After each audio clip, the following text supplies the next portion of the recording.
Hey everyone, hope you're having a great day today. Real quick, I wanted to cover a subject that I've seen in the news quite a bit lately, and it touches near and dear to my heart because I used to work in property management. It's about rental scams. I see a lot of stories about people sending deposits and finding out that it's not a home for rent and things along those lines. And as someone that worked in on-site property management for years and had to deal with quite a bit of this, I figured I'd make a video to give you guys some quick tips.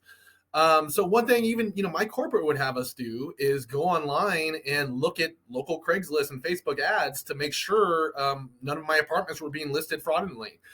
So now these days with so many different ways for people to fake pictures and videos and addresses and a lot of different options for the scammers, you have to be extra careful, even compared to when I was looking at these things. So, first tip, always see the property in person. And I know this is tough, especially in an area like Bend. I dealt with this a lot. We had people moving from Rhode Island that just got a job here, and they don't have the ability to come and look at a place. And it's such a tight rental market, it's hard to just wait till you get here. So you got to get something lined up. So I would say if you have the opportunity, you should see it in person. If you know someone in that area, you could use them as a proxy. So if you have a friend or family member, have them go and look at the apartment and make sure, or the house and make sure it's all legit, or maybe a new coworker and see if someone would do that. Or I believe there's even services. I know some real estate agents would do that. I know some property management companies will do that. So, like I said, if possible, see in person. If not, see it via proxy, via video, or whatever it may be.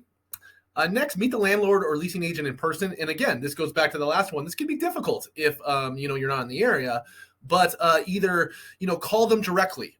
Don't just receive calls. People can spoof numbers. But if you see an ad for a certain apartment complex in an area, call that apartment complex directly based on the number that's listed on their website or Google. Don't just rely on them to contact you because, like I said, people can spoof those numbers.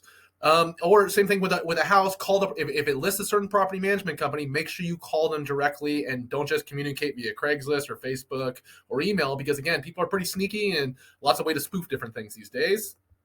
Next thing, get everything in writing. This is true for anything. I would also throw in if you're going to have roommates, get something in writing between yourselves.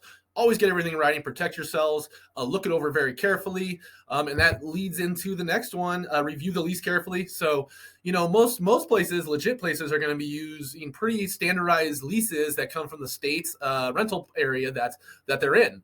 If you see something that looks very made on a computer, very, very sparse, that would be a big red flag. But review the lease carefully. Make sure there's no hidden language before you sign anything. And the last one I would throw in is don't send money to a P.O. box. Don't send money to anybody until all these other things are satisfied, that you've done your due diligence, because that's basically the scam is they get you on the hook. They tell you, hey, well, you need to do this. You need to pay this exorbitant application fee, and then they get your money and move on to the next victim. So just be very careful.